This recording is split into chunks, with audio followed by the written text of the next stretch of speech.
How you fit take dey calculate your FERIE wey dey your busta paga? How you fit take dey calculate your PERMESSO and your ROL wey dem dey give you for your place of work? How you fit take understand am? Because some of these things dey write am for your busta paga. So for this video, I go show you where e dey for your busta paga, and I go still explain am, give you how dem take dey calculate am, so that you go fit understand am for today. Make you know how many days you get and how many PERMESSO you fit take in a year. So for this video, we go dey explain everything.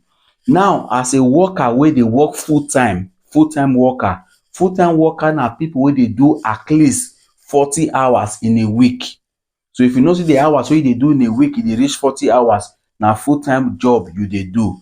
So if na that type of work you dey do, the law say you get about 26 days in a year to take go FERIE.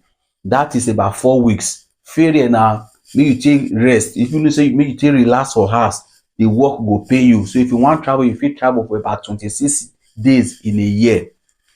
Now, that is to say in a month you get like approximately 2 days to take relax.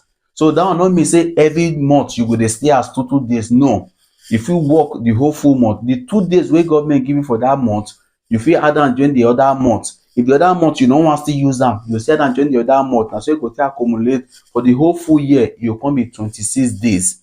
So if you wan use am, you fit use 1 week inside. You fit use the whole 26 days take go on vacation. If you no wan go, you fit still carry that 26 days, you fit still carry am over to the next year. So they'll still go add am join the next year on. You go come see plenty. So if you wan travel for 2 months, if you wan travel for 1 month, your FERIE go dey there. So a year you get about 26 days. Then for people wey dey do part-time, if you know say you dey work for like 20 hours in a week, your own go be 13 days, which is approximately 1 day and some few hours every month. So na that will be your FERIE. Now you get right to every month as a worker. Now e no finish there. Another one dey wey dem dey call PERMESSO. Another one dey wey dem dey call ROL. Wetin be the difference between PERMESSO and ROL? PERMESSO na the one wey be say you get appointment, you dey go questura, you dey go commune, your brother dey do marriage, or you get 1 or 2 things wey you wan do, you no go fit go work. You go tell them say, abeg today I no go come work. Na that one dem dey call PERMESSO. And you tell the work say, abeg give me permission to stay house today because you get wetin you wan do. That one be PERMESSO. Then the ROL na the work dey give person. That one say, you don too work, use today stay house. Or work not too dey today, not just come work today stay house. So na work dey give you ROL. Why be say na you dey ask for PERMESSO, but these days they go still pay you put. So whether na ROL, whether na PERMESSO, whether na FERIE wey you take dey house, they go still pay you for those days. Now, how many ROL you fit go in a year? This ROL, it depends on where you for the work. You know say that they see logistic, they see production, they see metal mechanic, they see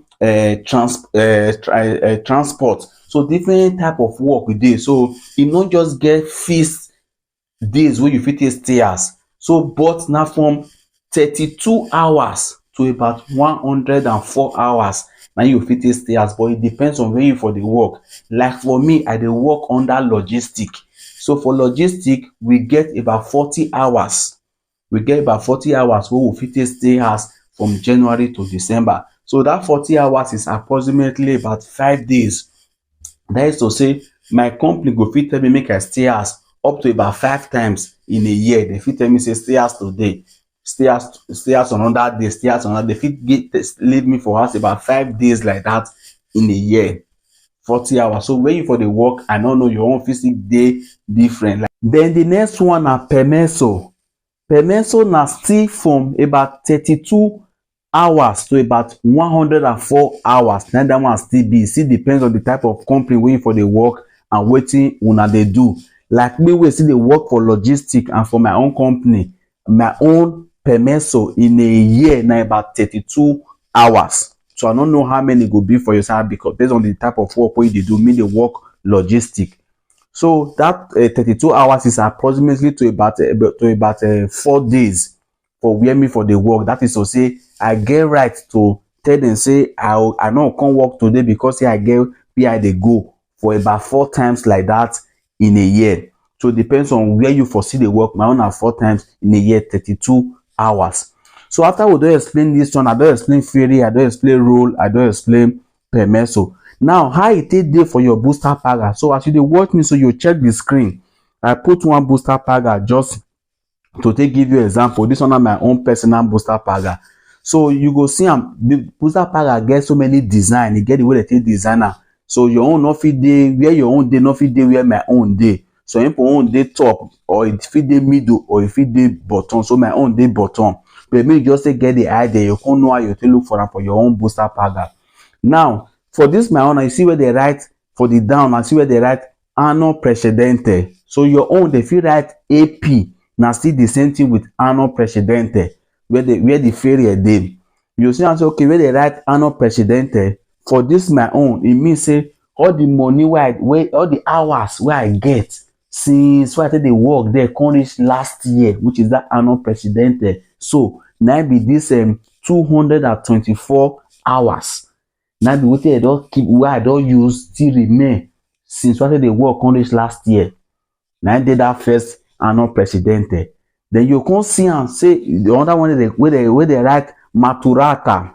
That maturata na this particular present year where we dey. So where we dey when they take give me that booster paga. You see say for that year, the FERIE where I don accumulate na about 102 for that particular year. Although for the year I tell you say about 26 days I fit stay as, which is close to about 176 hours. For this particular booster paga, the hours where it does save for me na about 102.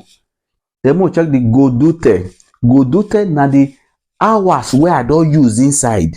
So for this particular year, I don't use almost about 78 hours for inside.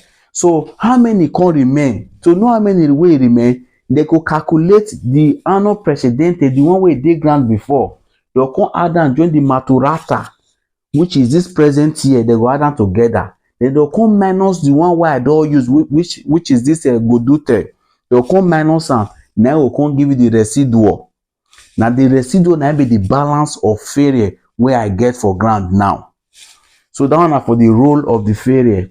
The second row you see and say they say that PERMESSO. So now also the same thing. For this one I see say PERMESSO where it does say for me since previously now about 34 hours. Then the one where I get for this year where it don't accumulate for me now about 18 hours. So they'll plus them together. They'll come minus them from the godute where I don't use, meaning the one where I don't use this year. I don't use about just one day PERMESSO. Now I don't use. Then they'll come minus that one day come up for the total. It will give the residual. The same thing for the ROL. So now so you fit calculate anno precedente, the one where you don't accumulate down to last year. Then the maturata, the one for this year where you don't accumulate only for this year. Then the godute, now the one where you use inside.